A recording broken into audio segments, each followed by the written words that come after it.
Good evening. Good evening. Good evening once again. I am Minister Antoine Williams, and you are tuning in to the Eagles Soaring High broadcast. Once again, I am back with another video. I am back again to share my part two of my Storimony. Storimony time with uh, with you all. I came to share part two. I am very excited about sharing this story with you and pray that it encourage and bless someone. I don't know about you, but I've had to learn through the years that God was good no matter what I was going through. Whether things were good, He was good. Whether things were bad, God was still good. Whether I was experiencing something negative or positive, it didn't matter. God was still good. No matter how I looked at the situation, no matter how my situation made me feel, no matter how I was up and how many times I was down, I can look back and declare that God was good and is good. There's a song that says, down through the years, God has been good to me. God has been good to me. Not half of my life, but all of my life. God has been good to me. And I thank Him for these moments and these times that I get to just sit around the fireside with you and have this chat to share my life with you, give you an open window into my private life, into my life, just to get to know me better. And not only just to get to know me better, but to understand that you're not the only one that's going through. And and that if I can go through it, you can go through it too. And you will come out a winner. Oh, I wish somebody right there would say that they can come out a winner. Yes, yes, a winner. That's what you are. They tell me that those things that don't kill you will strengthen you. And so I'm back with part two of my Storimony moments. In the last video we talked about my experience in the home healthcare field and how it was a wonderful thing. It in the beginning it was wonderful, but as time went on, all hell began to break loose and things became very intense and messy. And I found out that after 10 years, or more than 10 years, over 10 years of being in that field and with my client, I had to leave. My season was up.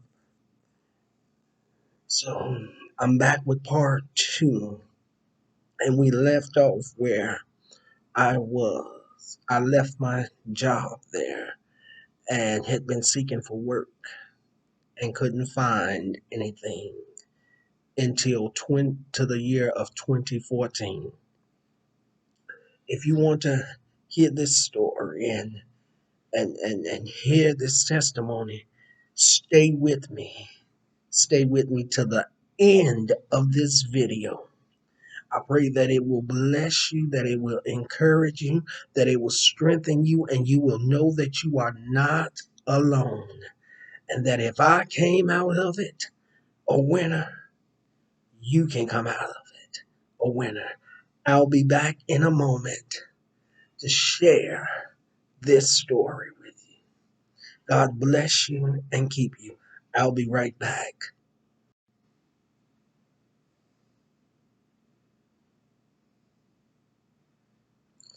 Well, God bless you. This is the Eagle Soaring High broadcast. And I want to welcome all of you that have stuck with me, have stayed to view the rest of this video. Well, let's jump right on into this video. As I shared with you in the last video earlier on tonight, that I had been in the home health care field and I had a client who I thought was an awesome man and an amazing man and a blessed man. I'm not sure if I told you in the other video that this man had multiple sclerosis, and he was left bound to a wheelchair. I shared with you the troubles and the storms and the heartaches and the pain that I went through in that video. And I left you in the last video on the note and on the fact that I had left that job after 10 years, over 10 years of being in the home healthcare field, in over 10 years of being with that client. I had grew very close to, that I came to love and came to appreciate and respect and honor him in so many ways. One of the ways that I honored and respected him was the fact that he had a strength that carried him through life. His attitude was always positive. He had I'd really never seen him down or have a down moment where he just wanted to just really just throw in the towel. Maybe once or twice did I see that, but he was a strong man and his strength was remarkable. To see this young man, his limbs had became not useful. Well, his arms were still active, but his legs were not. I told you that he was confined to this wheelchair, and I had to take him, and I had to take him to the restroom and sit him on the toilet. I had to bathe him. I had to feed him. I had to do all of those things, help him up and down stairs so that he could make it to his appointments, his doctor's appointments, and his multiple sclerosis meetings, and all of those wonderful things that we did, and places that we went. I was there for him. And then I talked about how all hell began to break loose, and the atmosphere had become intense, and it had become very messy, and it had gotten to the point where it had become a problem that couldn't be fixed. In fact, it became dangerous. Came to the point where I didn't know whether his wife was going to harm me, hurt me, kill me, or whatever. And I wasn't sure if I was going to get her before she got me. But by the grace of God, it did not happen. God removed me from that atmosphere. It hurt me, it caused me pain, and I cried a few times over the situation because I loved him. This young man was a father figure to me. He was my father. had given me so much wisdom and so many nuggets for life and things to keep me going down the right path. He encouraged me. He was just a blessing to me. But it all came to an end. And after that, I began to seek for work. I began to seek for work and seek for work. I was putting in applications. I was going out. I was doing the search so I could find work. And it was impossible. No one was calling back. It it forced me to have to go to public aid and be on welfare. Welfare, yes, I was receiving stamps every month just to help contribute to to my family to make sure that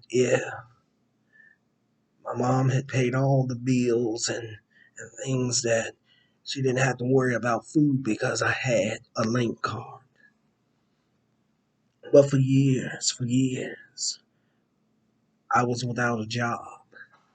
And then finally,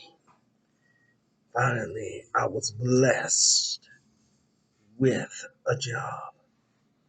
With the help of my brother, um, he helped me to obtain a job. This, I believe, the year was 2014. This job, I got there, started work, and in the beginning, I enjoyed my job. I enjoyed working.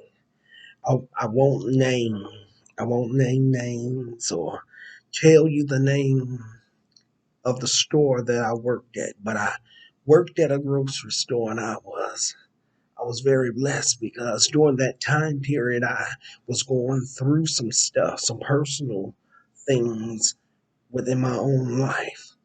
And God let me know that the day that they said that they were hiring me, God let me know and showed me as I walked through the doors of this job that I was walking out of those personal issues in my past and certain people being that was in my past. I was being cut free from that and walking through a door of a new beginning. And I was blessed, and I thank God for that new beginning in my life. And when I got there, as I stated a few minutes ago, that I loved the job. I enjoyed it. I worked on the front end of the store. I was a bagger. I was a cart guy. Um, Not only was I a bagger, the cart guy, but I was the janitor. Yes, I had three jobs, but was being paid one salary. But I enjoyed it. I loved it. In the beginning, it was wonderful.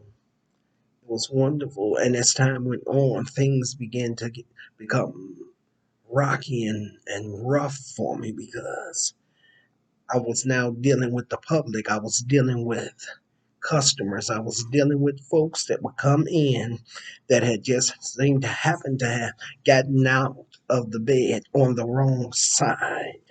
And they came into the store and they had attitudes and they had attitudes and they were just rude folks. They were rude and nasty.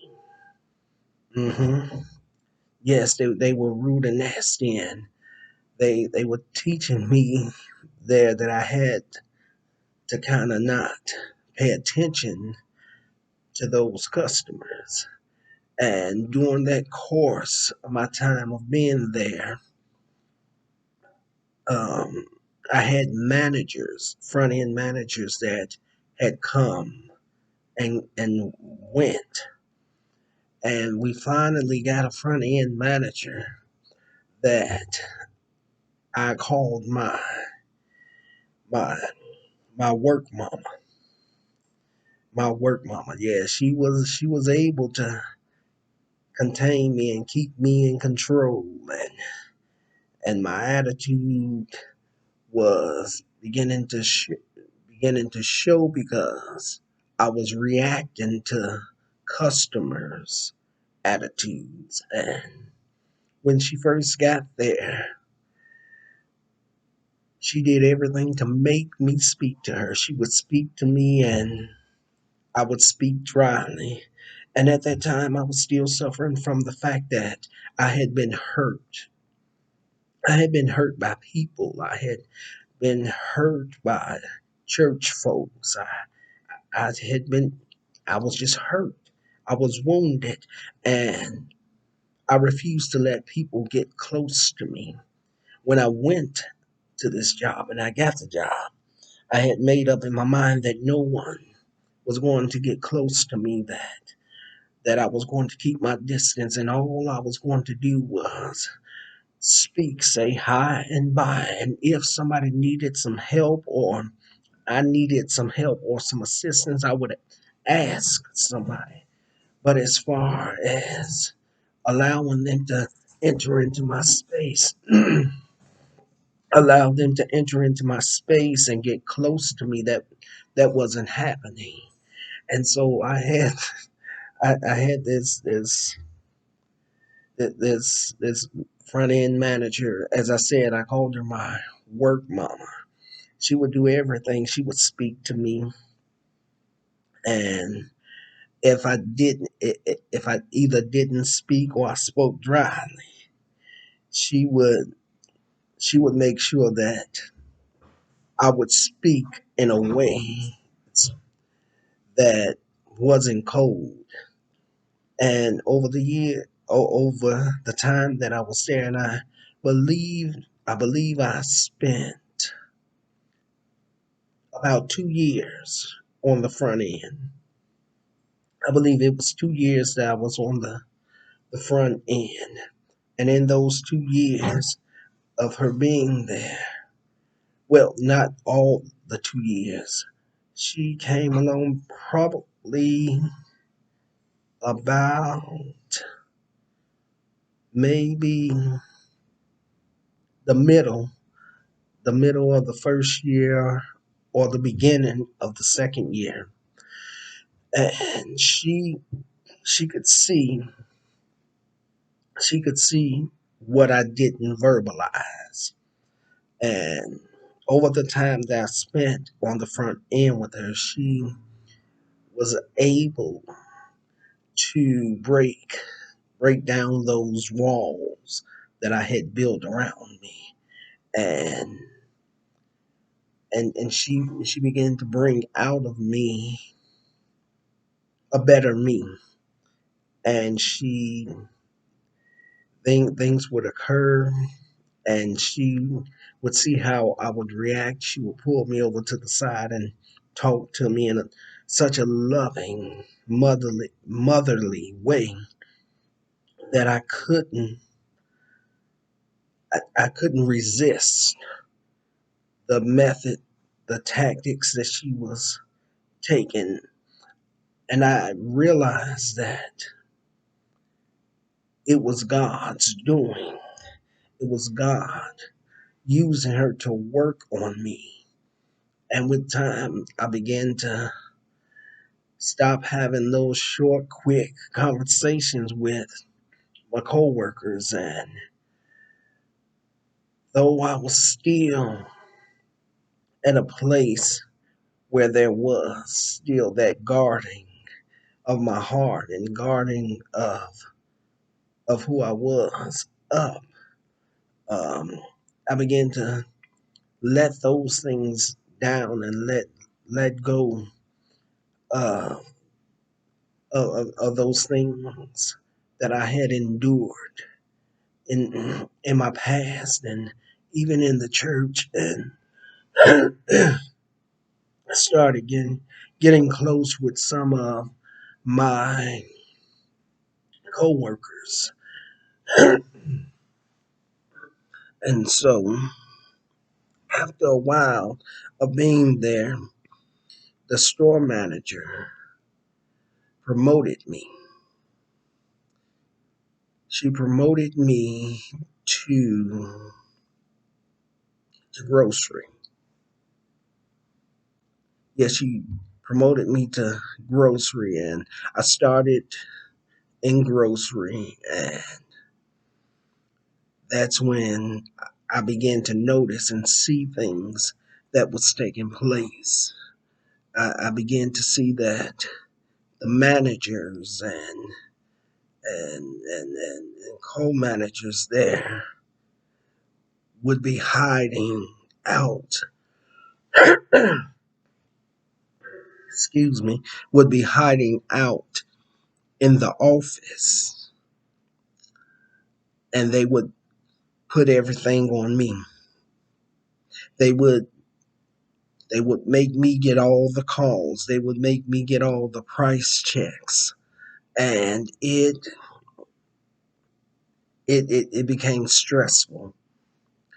So not only was I working in grocery, and they saw my ability of working, they then began to send me to other departments to fill in when the manager wasn't there or was going on vacation. So not only was I in grocery, but I worked dairy, I worked frozen, and some days I would work all three. I would work grocery, dairy, and frozen, which means that I would be scheduled for grocery, but I would have to get the price checks for dairy. I would have to go and get price checks for frozen, and then some days they when the managers would go on vacation, I would have to go and work their department. So I would work frozen or I would work dairy. But it really didn't matter because if I was working dairy, then I had to get frozen uh, price checks, and I had to do price checks for frozen and grocery, plus get my work done in dairy. And then sometimes it was vice versa. I would be in frozen and stocking shelves and doing doing what I was supposed to be doing, and have to get dairy price checks, have to get groceries price checks, have to get calls, have to deal with customers and send telling customers where the product was. They would go and still couldn't find it. So after a while, I just stopped sending them, and I would go and take them to the product. Not only was I would I stop to take them to the product, but then I would have a call. So I was actually doing a bunch of things. One person. Now I remind you, the managers were there. The grocery managers was there, but they wasn't on the floor. So I'm running around doing I'm running around doing it all. Grocery, frozen, dairy.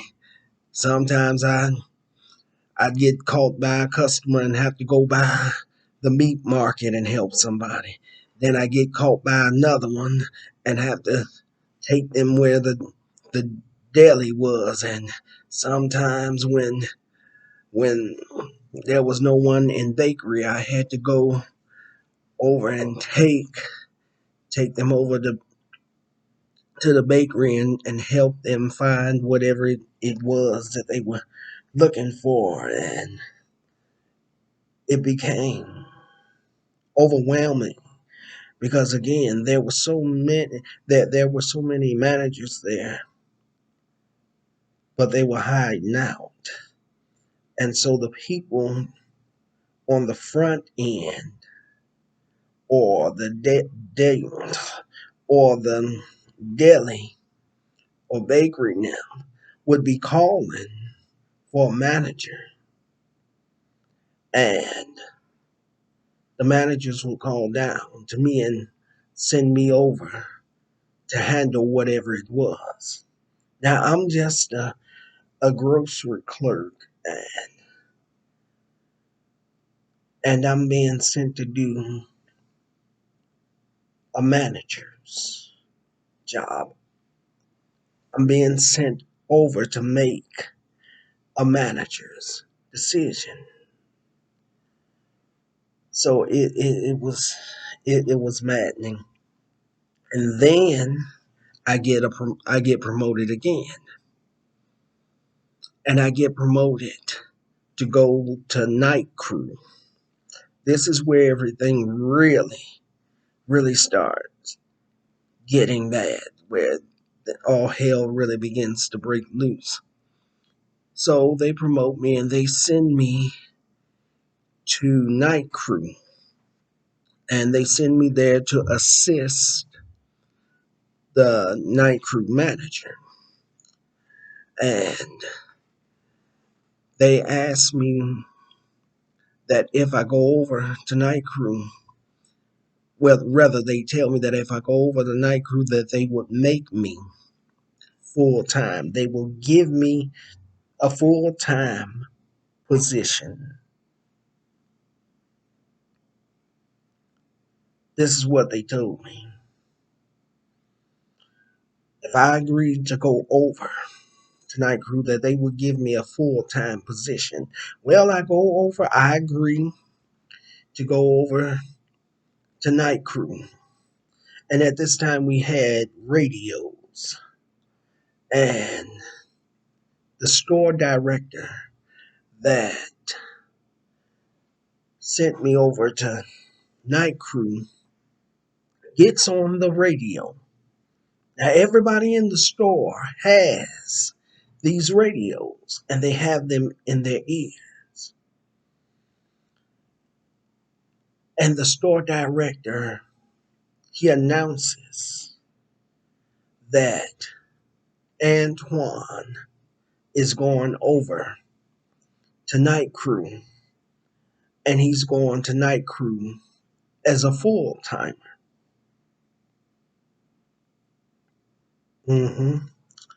So I get over the night crew and I'm working.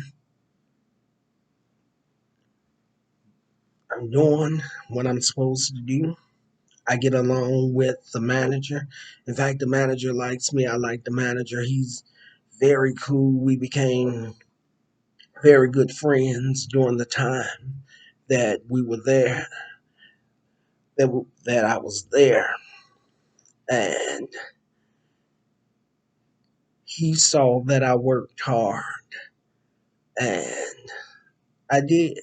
I worked hard. I worked hard, so hard that by the time my shift was over, I was exhausted. I was tired. Um, I was I was doing my work plus somebody else's work, and then all of a sudden things went south because all hell had broken loose, and we were right there a week or two right before. Thanksgiving. And the night crew manager was overwhelmed. He had been dealing with a lot of BS and a lot of stuff from upper management. And he came in this particular night and he looked at all that was in the back room and he was tired. He was fed up, fed up. And he said to me, I don't mean to do this to you, but I can't take it no more. I'm out of here. I quit. He went upstairs, wrote his resignation letter, left it on the store director's desk, went home and called the store director at some point to tell him that he was quitting. I wasn't mad with this brother. I understood. I understood why he felt like he had to quit because it was very overwhelming. You're up all night long. You come in about 9 or 10 o'clock at night. 9 or 10 o'clock at night, and you get off. You get off your shift about 6, 7 o'clock in the morning. You go in there, and he came in and he saw all that was ordered. They ordered, it was no room to walk in the back room.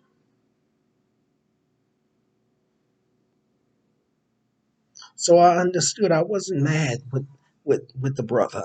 I understood. I told him that I wasn't angry because he was quitting. I told him I understood. And he left and he quit that night. And then there was a new guy coming in, a new guy that they had hired who I become close with. He became my friend, and I was his friend. And he then became my assistant. He became my assistant uh, on the job. And it was made known that I was in charge. And the young man that came in was in charge, that we were in charge of night crew. And we took a lot of slack and we took a lot of mumbling and complaints and all this. We went through some hell and high water because we didn't get a lot of the product up. But the fact of the matter is we didn't have the crew to do it. And if two of us is running around there hustling and bustling and getting stuff done, and maybe two others, and one is not doing his job, then we're shorthanded. And we were shorthanded, very much shorthanded. And it was a very small crew. But you want us to clear up the back room with 4 people, 4 or 5 people, actually 4. The 5th person was there which is a good friend of mine. He was there as a facer. Three of us,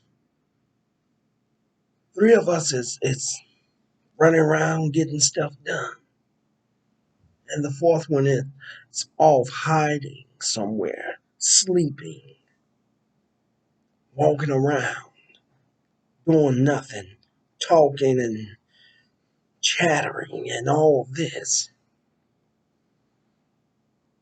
And we couldn't accomplish what we were supposed to accomplish. But it was no way that we were going to do that when we had pallets going, a product going from one end of the back room to the other end of the back room.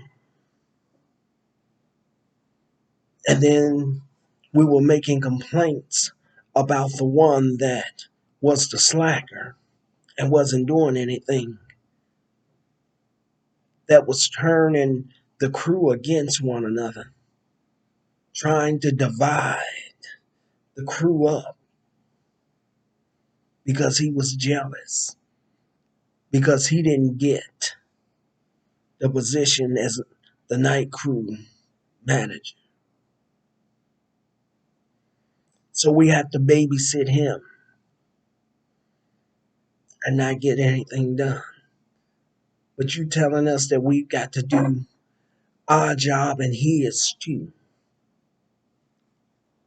Not fair. And because one messed up everybody else, you wanna condemn the rest of us. You wanna threaten to write everybody up on the night crew. They wanna punish everybody on night crew, but not deal with the problem, not deal with the troublemaker, not deal with the obstacle or the hindrance, the one causing the hindrance. But you want to try to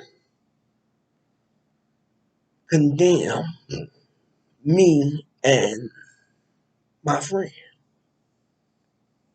I'm not gonna lie. Not gonna lie to you. Not gonna lie to you, my viewers. I am not gonna lie to you all. I was in the church and I was in the church and the minister. But I began to lose myself. I began to come out of character, and I had no character. I had a lack of integrity. So when they would pull me and my friend in in the back room and try to correct us, my flesh rised up. And yes, me, the minister, the man of God, cussed them out. I use profanity, yes. Am I proud of it? No. But they pushed me to the point to where I got off my square. I love God and I loved God while I was working there. But I told them and I warned them and I told them that just because I'm a minister, you must understand that Peter is still my friend. And so they wanna point the finger at me and the other young man and want to scream, fuss, and holler about what ain't being done. Okay. Uh, And they hit that button in me, and I did not give a Lord Jesus, help my mouth. Help my mouth right now. I didn't care who they were. I didn't care that you was a manager. I didn't care that you was a store manager. You talked to me like I was crazy, and I talked to you like you was crazy and cussed you out. I let Peter out, and Peter cussed you out from A to Z. And then I would go clock out and go on home. Then you want to call my phone when I'm off the clock and come to me with some crazy stuff. And I cussed you out in the store, and I cussed you out in the privacy of my own home. Yes, I did. I cussed. I used some, I made up some words because I was fed up. I was fed up. You paying me for one job. You paying me for one set. I was not even getting paid. The assistant manager's paycheck. And all the while, I'm on night crew working,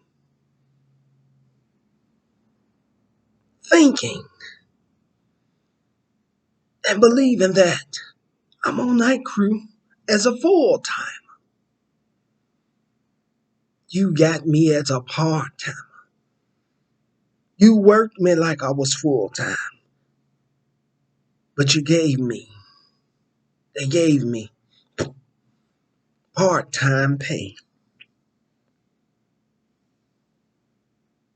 Yeah, I looked over it, upset, but I looked over it.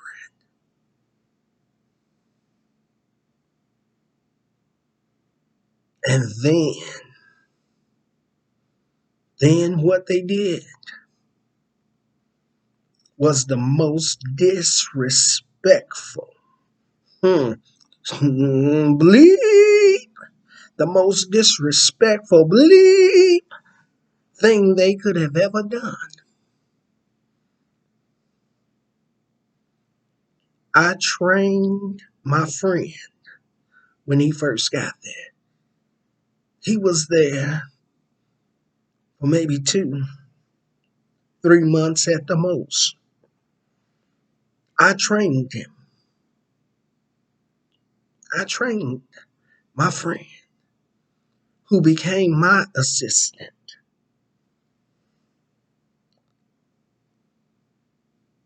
And some time went by.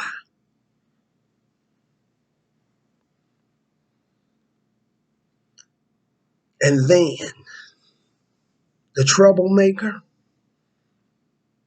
Jesus, keep my mouth. I'm trying not to cuss now. No, I'm trying not to cuss. Excuse me. Jesus, I'm trying to change. And I'm changing. But I feel like cussing when I tell this story. I feel like cussing because it'll make me feel so much better. But I'm not gonna cuss. I'm not gonna cuss. Jesus, I'm not gonna cuss. I'm not gonna cuss. I'm not gonna use no profound language, no profanity. I'm not gonna do that. I'm changed, and I'm a work in progress. But I can feel Peter creeping up. I can feel Peter creeping up on me right now, but I'm not going. Jesus, the blood of Jesus, I rebuke him now. Peter, you're not going to come out. So, my friend, my God, help me in this place. My God, my God. Mm, my friend. And please don't get me wrong. I'm not angry with my friend. I'm not angry with him. I'm not angry with him. But the troublemaker came, the the the poop starter. Let me put it that way. That made me feel somewhat a little bit better. The poop starter. Y'all don't act like y'all don't know what that means, but the poop starter approached me one day. He approached me one night and he approached me and he said, "Are you full time?" I said, "I'm supposed to be full time, but I don't know. I was promised to be full time when I got here, but I don't know why. Why are you asking me that?" He said, "Have you looked at the schedule?" I said, "I took a picture of the schedule and that was it." Then he says to me, "How is it that you've been here longer than,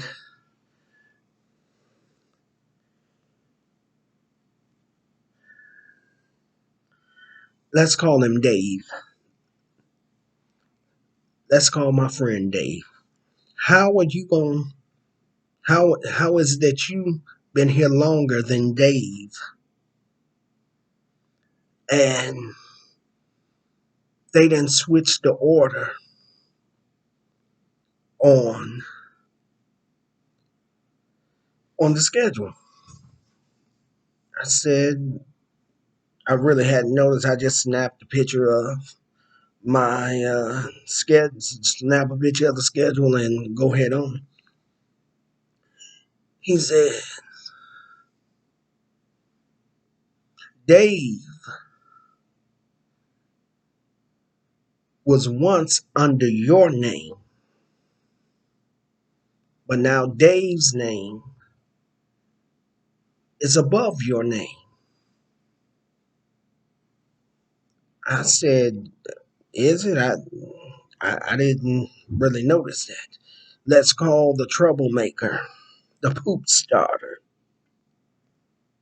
Jesse." Jesse said, "Yeah, before your name was above David's name, but now David's name is above your name." I said, "Okay. So what does that have to do with me?" So now Jesse asks, "Is Dave full time?" I said, I don't know. I don't know nothing going on. I don't know nobody's schedule but my own. I don't know what nothing is like. Yeah, no one's talking to me. Well, I think Dave is full time. I'm like, that couldn't be that. He couldn't be full time. Lo and behold, I was talking to my friend Dave, and Dave told me that the prick, Jesus, I'm sorry. I'm sorry. He tells me that the gutter rat. Mm, okay, this is not working the way I thought this was going to work. But the gutter rat offered him full time. All the while, the gutter rat is still telling me that he was working on getting me full time. Whoa, what do you mean that you working on getting me full time? I was supposed to be full time when I came over. And my friend Dave, he was a he's a Latino Hispanic. I'm sorry, please nobody get offended uh by that. And I told Dave, I said, look, I'm mad. I'm just gonna put that out on the table now. I'm mad. I'm pissed. But I'm not mad with you. I'm not angry at you, Dave, because this this has nothing to do with you. I'm angry with the managers and the store directors. That's who I'm mad at. Because it's not like you went into the office and asked for full time. The gutter rat called you into his office and offered you full time. And not only did he offer you full time, but he gave you full time. And now everybody in the store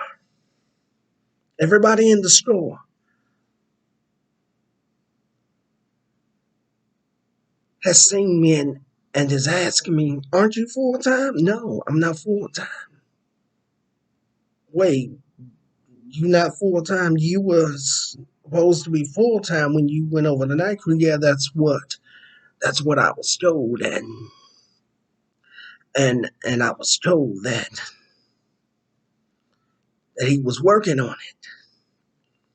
But the laugh was on me because he gave it to my friend.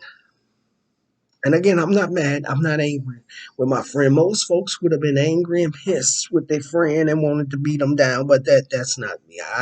I wasn't angry. I'm not angry with my friend. And we're always going to be friends. But the gutter rat and the snakes that have been lying to me all this time, that's who I'm angry. That's who I was angry at. That's who I was mad with. Because you lied to me. And instead of growing a pair of balls and being a man and come to me and tell me that I wasn't full time, you kept me believing that I was. You kept telling me that you were working on it, that he was working on it, and that I would be full time. But that's not what you said to me when you offered me to come over the night crew. You offered me night crew as we're going to call the other manager, Jason, night crew manager Jason, that I was to be Jason's right hand, that I would assist him. I was his assistant.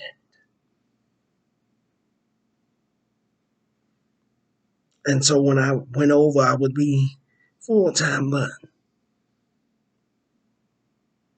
he lied. He lied on a consistent and daily basis. He lied. Had everybody in the building thinking that I was full time. So people began to ask me over the times and the years that I was there, was a full time, and they were disappointed that I wasn't. And they would tell me that they thought I was full time. I said, well, that was the agreement when I went over to night crew, but clearly I'm part-time and not full. People got upset.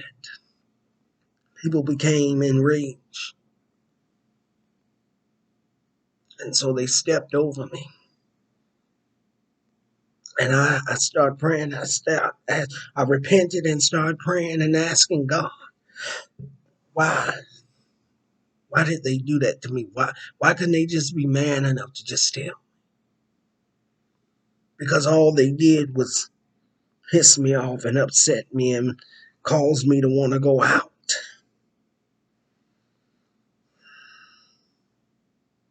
And I know I probably shouldn't say this, but I'm going to say it because I just wouldn't be real or be me if I just didn't tell you the full truth. I confess that I cussed out many of the managers, and I confess that. But their actions made me want to go outside by the propane tanks and light a cigarette and toss it in there.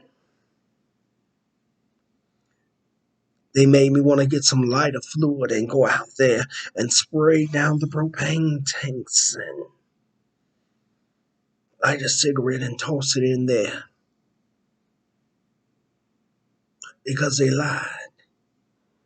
They lied to me. And the thing about it was, I think I would have been a little bit, been able to handle it a little bit better if I was able to have been able to get to church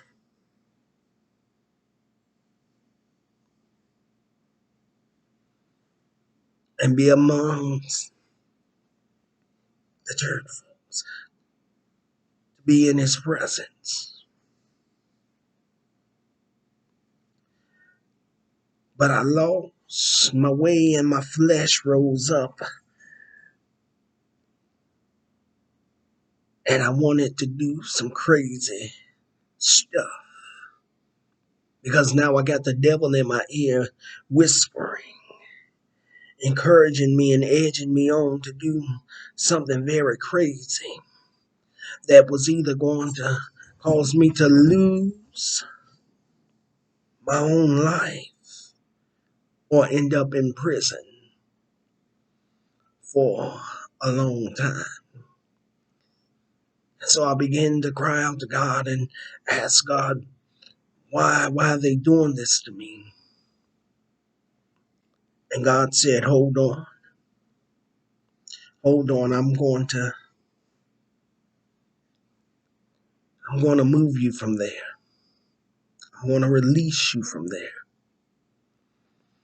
So some more time went by and I made it to a fourth year. And during that time frame, they moved me from being on night crew to being in the daytime and back to night crew. So I was going back and forth like a yo-yo. I was there half the time in the daytime, and then the next instance I was back on night crew, and then I was back in the daytime, and then back on night crew. I was running around there handling grocery and dairy and frozen and then back in night crew again. So now my sleeping habits is all messed up. They're all just all messed up. I can't sleep. Even right now, I can't sleep. My sleeping patterns is gone.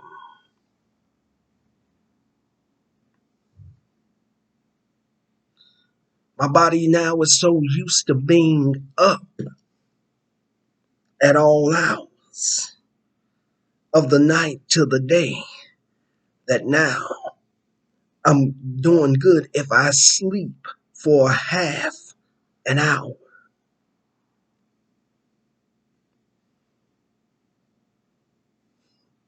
Sleeping habits all messed up.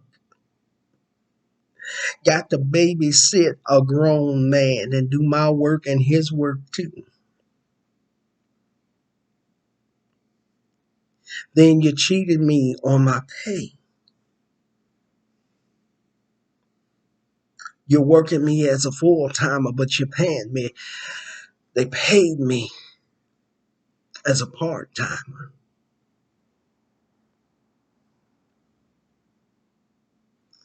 I was there practically all day, every day. Had days off and they'd call me in because somebody else had called off.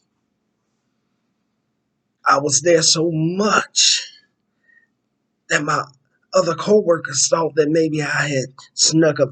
They made the joke that I had brought my bed from home and slept because I was there in the morning and sometimes in the evening. And then to really add salt to my wounds, you don't give me full time,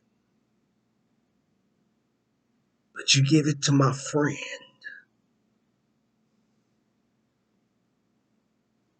You give it to my friend, and yet you play me like a yo-yo.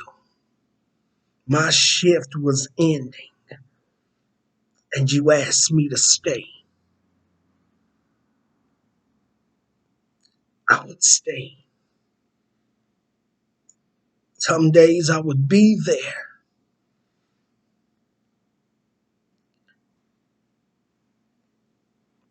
at 8, 9 o'clock in the morning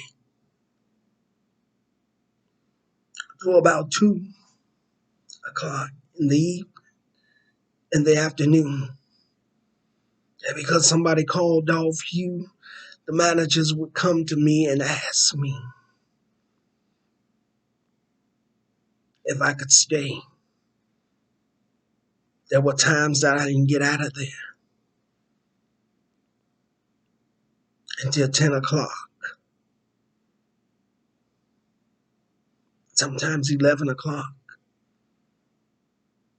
at night.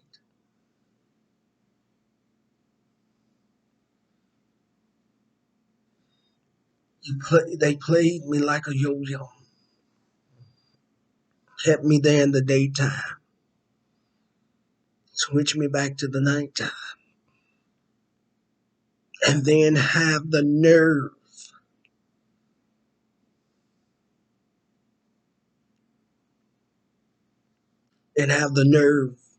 to call me and tell me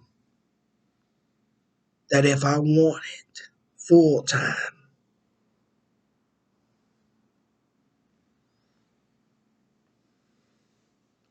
I would have to be responsible. It's not responsible, the word they use. Uh, they use the word dependable. If I wanted full time, I would have to be dependable.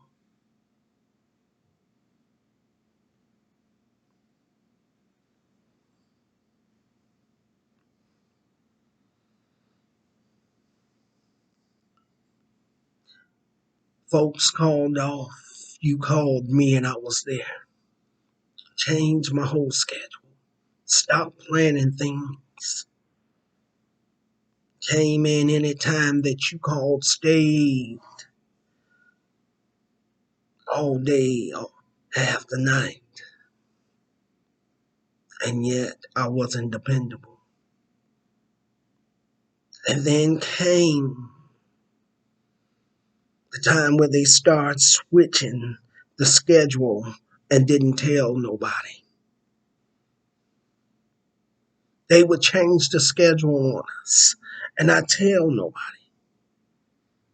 And as I told them many times, that once I see the schedule, and take a picture of it. I'm not running back up there to see if you changed it or not.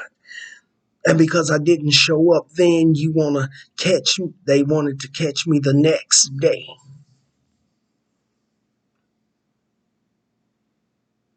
and try to reprimand me. But you changed the schedule and didn't consult me. But you want to reprimand me and try to make me sign stuff, leave these little forms on the board for me to fill out, explaining why I wasn't there. No, I didn't do it. And all the while, God is telling me to hold on. It's going to be all right. He was going to let me leave. I wanted to take vacation time. And I couldn't take vacation because there were people there that they say that had more seniority than me, and folks was on vacation, going on vacation, so I couldn't take mine. That sounded like a personal problem because I have nothing to do with somebody else. I put my vacation in before. I put my vacation in first, and I didn't get it because by this time we had a new night crew manager.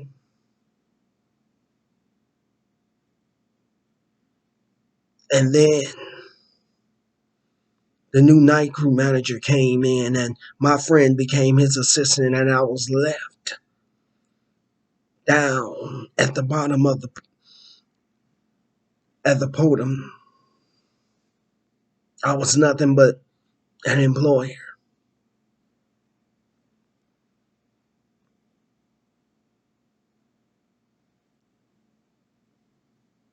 But yeah, and then I had had just about enough because I was close to doing what the devil was trying to encourage me to do. So I went and I wrote up my resignation letter.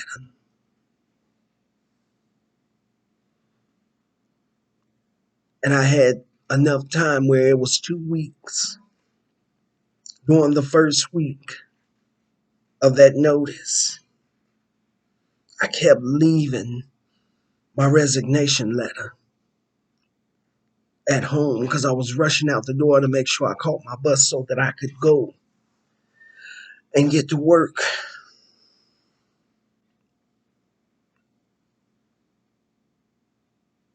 And then the straw that broke the camel's back happened. Got to work, clocked in,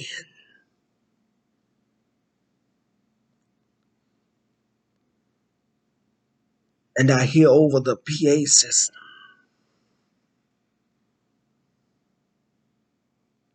all night crew members come to the back. I knew then it was going to be some poop.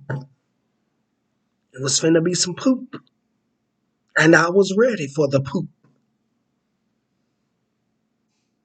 And I get back there and they start complaining about what wasn't done and what should have been done and da da da this and this and that and carrying on. And I was standing there just look, listening. One of the first things they say when they started their meeting was, "We don't care if you get mad, if you quit, or call the union.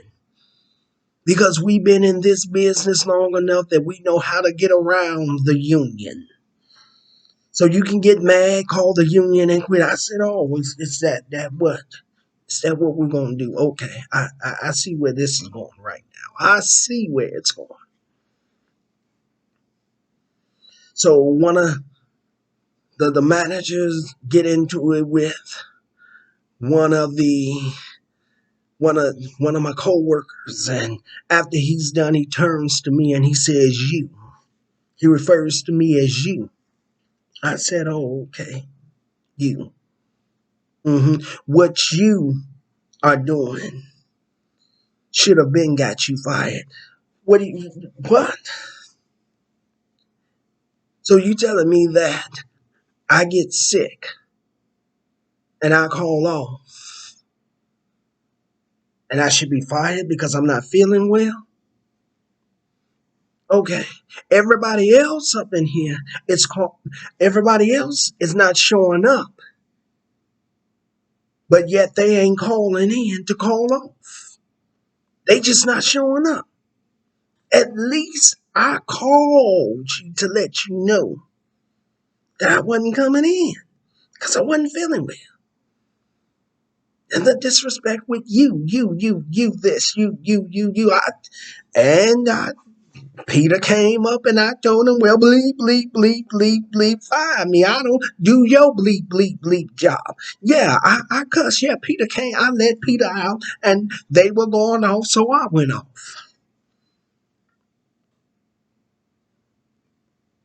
They went off, I went off. Y'all gonna sit up here and cuss. Cuss at be cussing at me like I'm a little boy. Okay. Okay, you think you got some balls? Let me show you I got some too. I've been silent all this time and taking a whole bunch of manure off of all of you up in here from the managers, and I'm not finna do it now. So okay, we want to play this game. All right. So the night crew manager comes at me. I came, got down on his level, let Peter out, and started cussing you. Yes, I did. I'm sorry, y'all. That is not funny. That is not funny. Oh, that ain't funny. Jesus forgive me. But yeah, I did. I cussed. I said, yeah, I cussed and I cussed and I cussed because y'all cussing and y'all ain't being respectful, and I'm not feeling like being respectful right now either. So bleep bleep bleep bleep bleep bleep bleep. Oh no, Antoine, you taking it wrong. No, I'm taking it in the way that you giving it to me.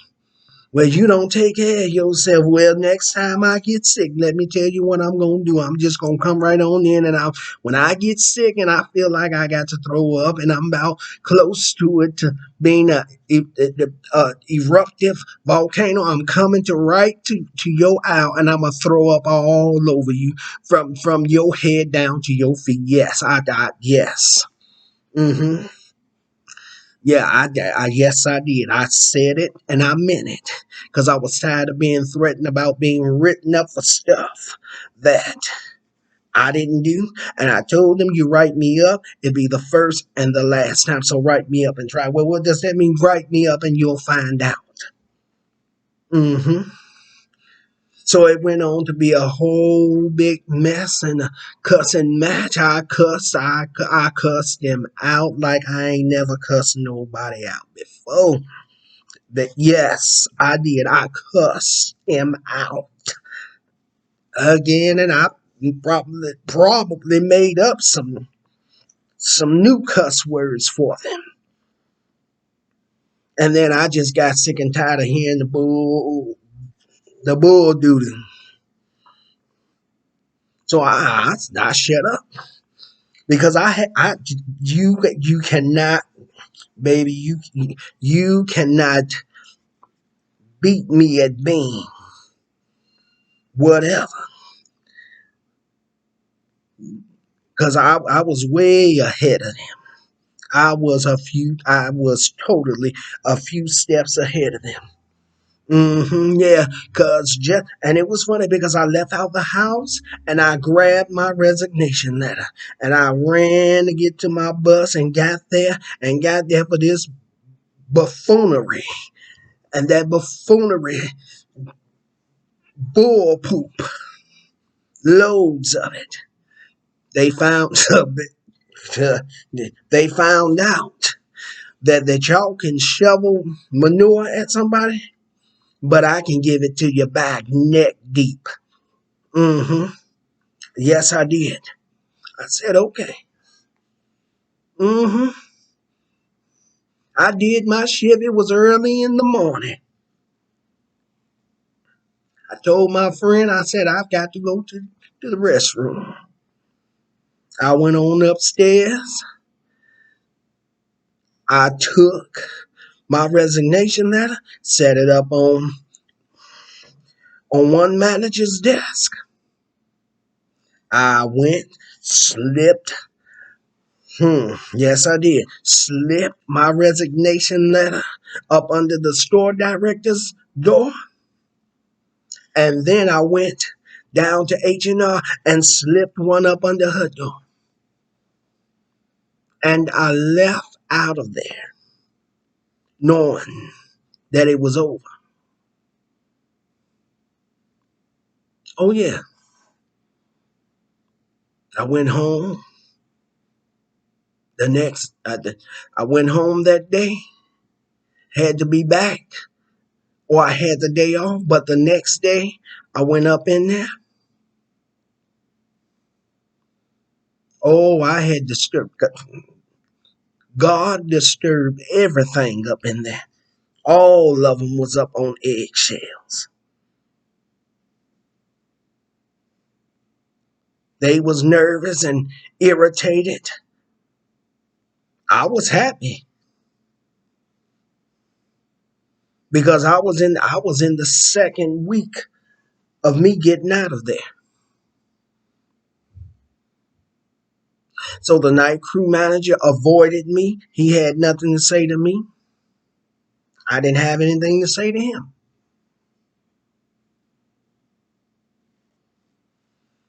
So now all of y'all want to act like little girls up in here and not be professional.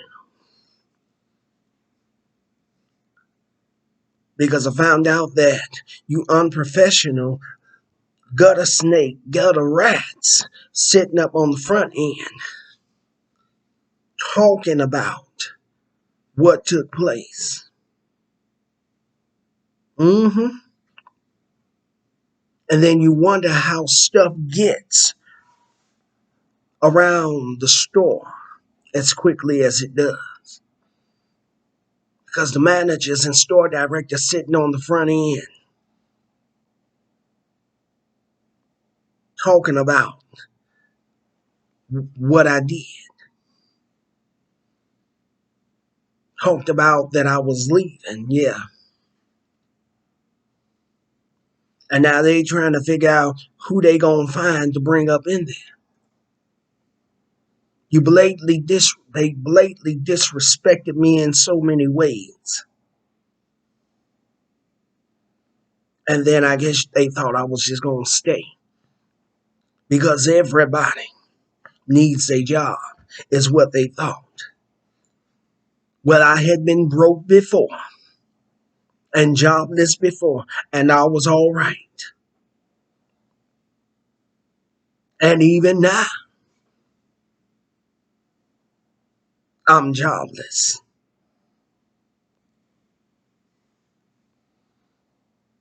I left there. I left my job because God was giving me the green light. And I left my job in 2018 and have been jobless since 2019, 2020, and 2021. And because of that,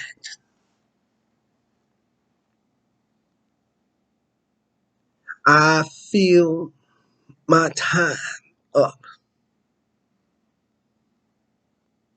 with tending and caring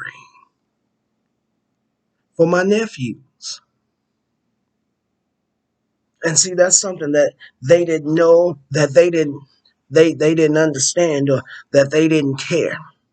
Because I told them that on certain days I was babysitting my nephews. So I needed that day off.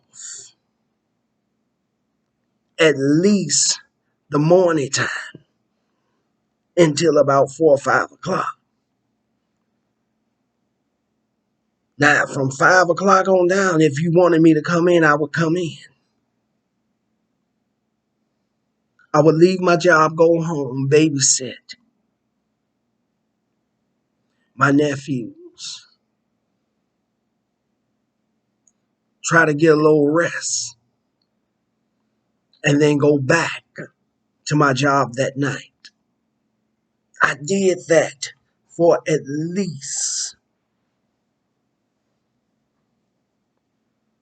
three, four, three, four, three,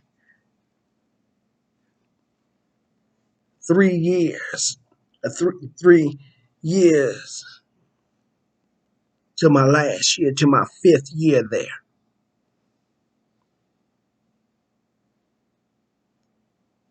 I babysat them. And at the time the pandemic hit and no one was going to school, so they had to do online school. So I would be at home with them, making sure they were in school to obtain an education, and then go there and babysit grown folks and take a lot of foolishness off the managers.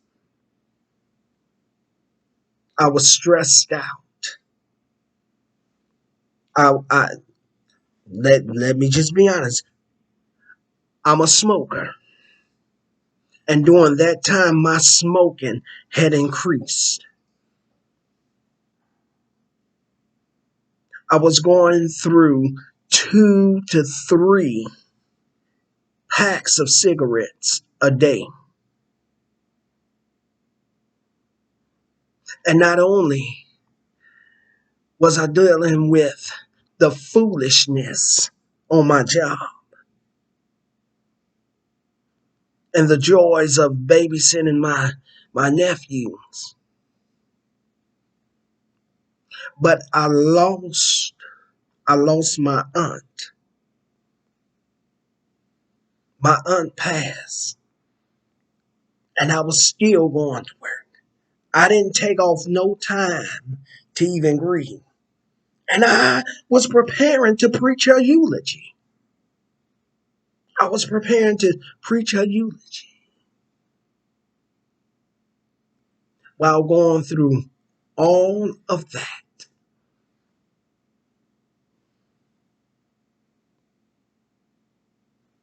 And then you tell me that I'm not dependable. If I want to be full time, I have to be dependable.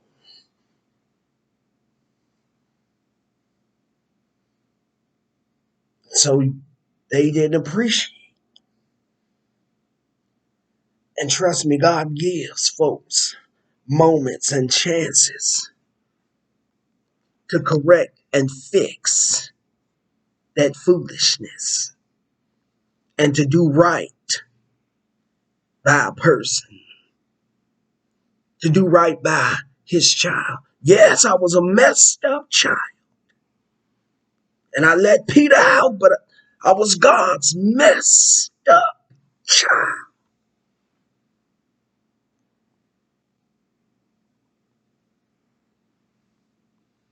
And because they couldn't value me or appreciate me,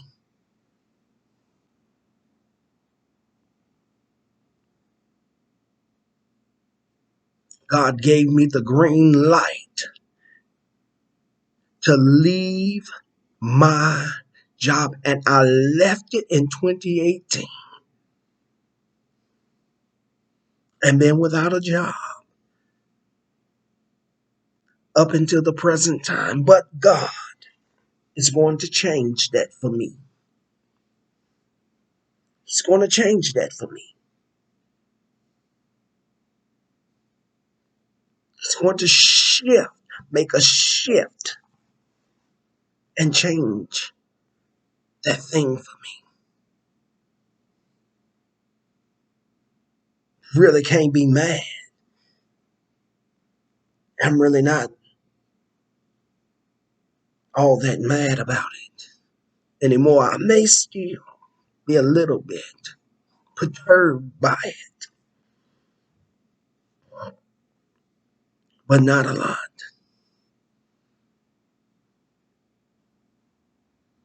Because I had the opportunity to work on a project, to work on my dream, and I'm close to fulfilling that dream. So, in that aspect, let me thank the gutter snakes and the gutter rats that used and abused me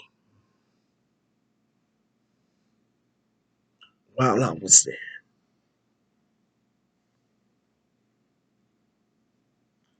Thank you for helping me to get closer to fulfilling my dream in life. Thank you. Thank you. I've got to go. I got to go. I got to get off of here. I've gone on too long, and this video is now an hour 26 seconds, and time is still gone. I'm going to get on up off here.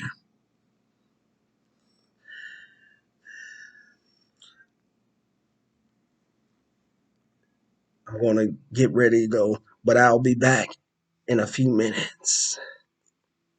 I'm going to be back in a few minutes, and then I'm going to get off of here. God bless you and God keep you. I'll be back shortly. I'll see you then.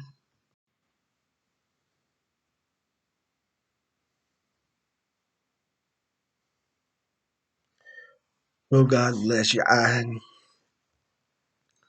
want to take the time now to apologize because I know I kind of probably went all out of left field and my flesh started rising up and I got in my flesh and I got in my feelings. And excuse me, I got in my flesh and I got in my feelings and I began to express things in a way that almost caused me to go all the way over. So I must apologize for that. But I feel like if I can't be real with you, if I can't show you my wounds, um, if I can't be transparent with you, then what is the purpose of me sharing my story? So things got a little heated and I moved into my flesh and my feelings, but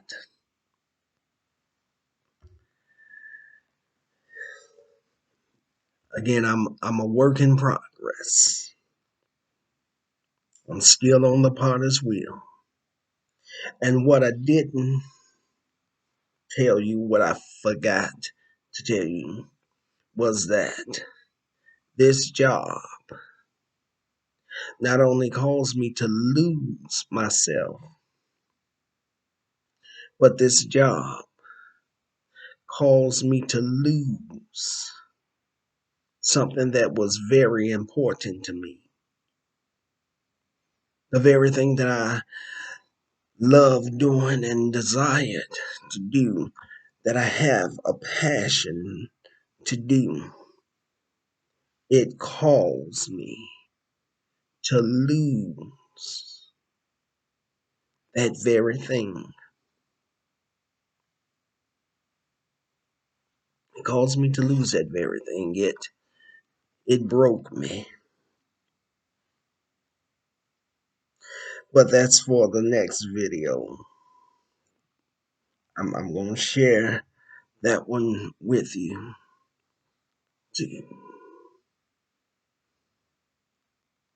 But I'm thankful and I'm grateful that God delivered me from that, delivered me from that job.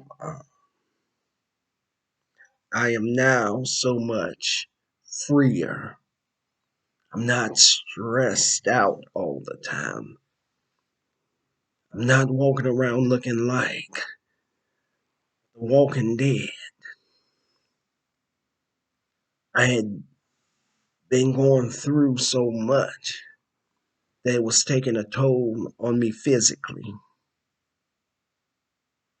It was taking a hold on me physically. I was beginning to become sick and physically sick. I was suffering from headaches and migraines, and my sight had been going in and out on me, and all types of physical afflictions had come over me. But God delivered me from that. He gave me the green light to go. Because if I had not, something was going, I was going to do what the enemy had been encouraging me to do. But because of God's grace and mercy, and God has a plan for my life and a destiny for me, He removed me from that situation.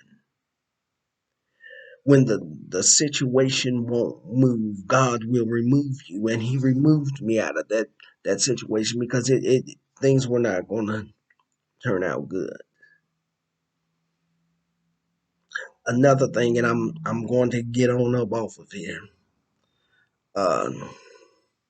that during my time there, things have become so stressful that in order for me to have had faced my time at being there, I had to take a drink. I would have a drink before I left to go to work because it kept me calm. I was calm. I was relaxed. I was laid back.